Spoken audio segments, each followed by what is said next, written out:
Right, good evening everybody. Welcome. This is a meeting of the Cabinet on 10th of October 2017. Just to say that we are being webcast and I think we are live now, looking at the officers. Before we begin, just to go through fire evacuation procedures, there are no fire alarms scheduled for this evening. Therefore, if the fire alarm sounds, please evacuate the building immediately. Fire exits are located at the rear and side of the room. Go down the stairs and meet in the War Memorial Park. And please could we just ask if anyone has mobile phones on them to have them on silent so they don't interrupt the meeting. Thank you. So to go on to the agenda, item 1, apologies for absence. We have apologies from Councillor Clive Sanders and Councillor Mark Raffel will be with us hopefully in the next 10 minutes or so. He was coming back from East London, so he's running a little bit late. Item 2, declarations of interest. No. Item 3, there are no urgent matters. And item 4, minutes of the meeting held on the 5th of September. Is everyone happy that they are a record of the previous meeting? A new member of the Cabinet. Yes, indeed. Yeah. Everyone happy with the minutes? Yes, good. So before we move on to the next item on the agenda, just to welcome a new face to the meeting, Victor Nichols, who's our new Deputy Chief Exec and Director of Borough Services, so welcome. So we'll change the order slightly of the agenda. As Councillor Raffell's not with us yet, we'll keep the Whitchurch Neighbourhood Development Plan, which means we move on now to item 6, which is non-domestic rates policy, and that's over to Councillor Tate. Thank you. As you will be aware, Cabinet, that in April 2017 this year, there was a revaluation of the business rates, and following that revaluation, a central government has made available funds for local councils to put together discretionary relief schemes for businesses which are affected by that increase. So in doing so, we have been requested to put together a proposal which is before you tonight in how to allocate that funding, and for the first year of funding that will amount to just under £490,000 for this year. There are 4 relief schemes proposed, and 2 are very straightforward and part of the original brief from central government. Newspapers, there will be relief of £1,500 for a 2-year period, and for public houses £1,000 relief for every pub with a rateable value of £100,000 for a 1-year period, and those are mandated by central government. On a more discretionary scheme that we have put together as Basingstoke and Dean, we have tried to achieve 2 things. One is to ensure that for the smallest businesses that any relief is made available to them in the simplest and speediest manner, and secondly to as far as possible focus on the middle ranking business size, which is to focus on the retail businesses that are most affected and that most affect our communities and the top of town, the centre of town. So very simply, for those with a rateable value of £20,000 or under, there will be a 5% relief, which will be automatic and will just be amended onto each business rate account, and there is no need for any local business to apply to do anything with that. For a medium-sized business, which is defined by government between £20,000 and £199,999, there will be a 12.5% relief, and that will be on application from the business. But the business will have to be a retail business, as I said, in that it needs to fulfill that to be defined. It needs to be defined, which is has been issued as a definition, and having done that, then it will be immediately accepted within the scheme. So from this point of view, we will allocate in the first year 489,000, and that tapers down by 2020-2021 to 14,000. In terms of the number of businesses that are affected, in, if you like, Band A, which is the under 20,000, there will be estimated some 659 businesses affected, which will be benefiting. which would be valued at about 126,000, and for the medium-sized retail businesses, we expect 130 to be passed, which will give us the budget of 369,000, or 12% for those. And that will then taper down, as I said, from 2020-21. So it's a speedy, focused, targeted application of funds, and I hope the Cabinet can accept this and we can push it through tonight. Thank you, Councillor Tate. Any comments from other members? Councillor Isford. Thank you, Chairman. This has my full support. We hear a lot about small businesses struggling to pay rates. It has a big impact on them, and there have been increases as a result of the 2017 revaluation. And pubs and small retailers provide a very important social service across the borough.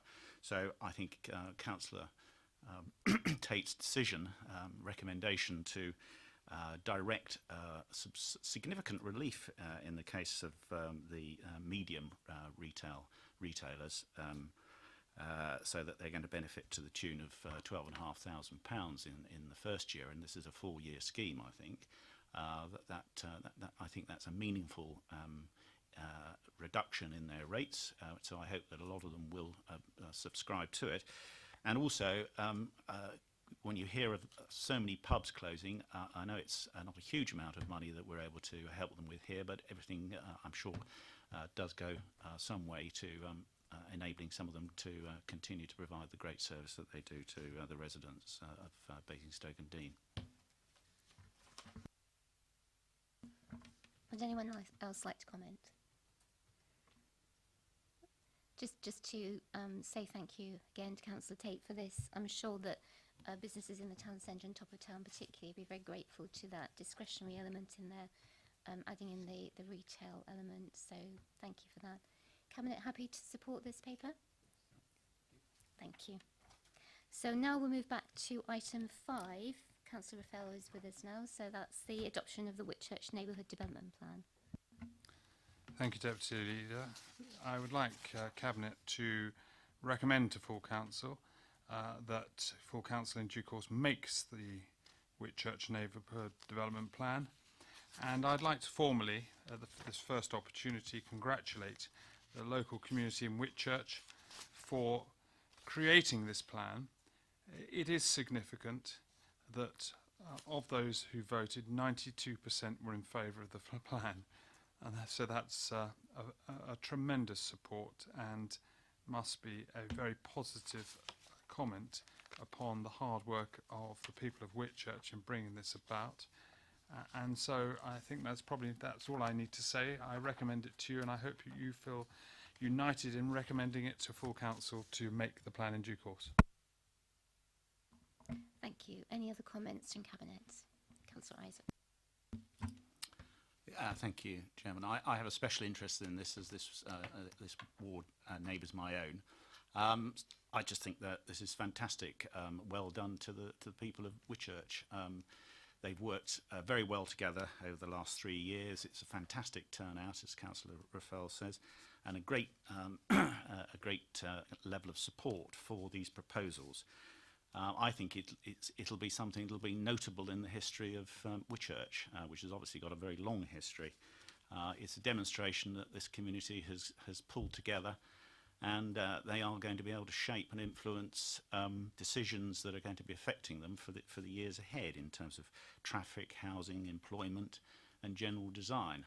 So well done to all those involved, the volunteers, and it is volunteers that have to get involved in this. So I'd like to congratulate the Neighbourhood Plan Committee, and in particular the chairman of that body, Dave George. I think he's shown a great leadership in bringing this. We all know how difficult it can be at times to bring neighbourhood plans together. He's done a fantastic job, and all those who've worked with it, including those on the town council. So well done to Whitchurch. Thank you, Councillor Isaac. Any other comments?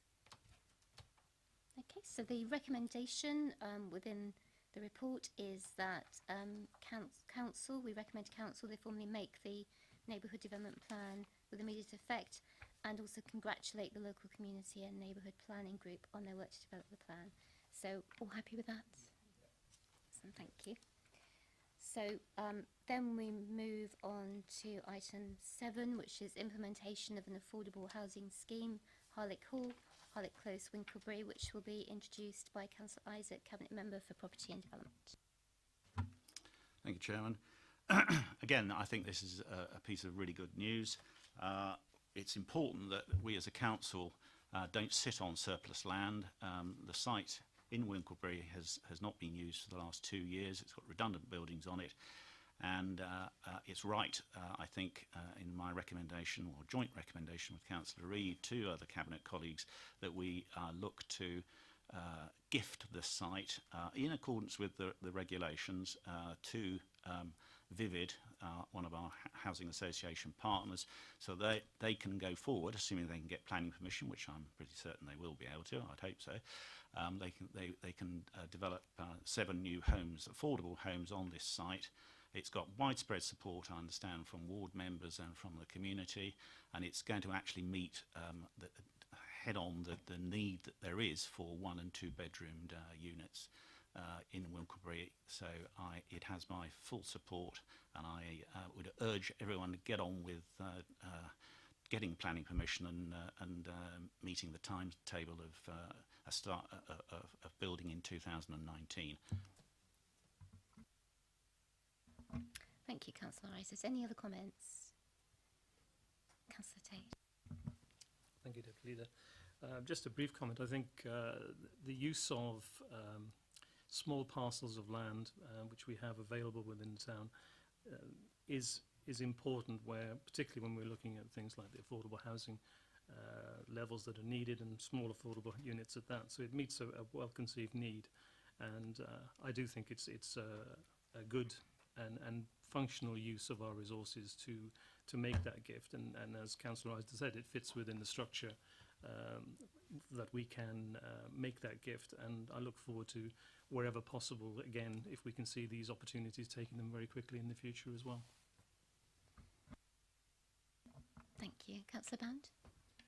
All I wanted to say on this topic was really one about the location.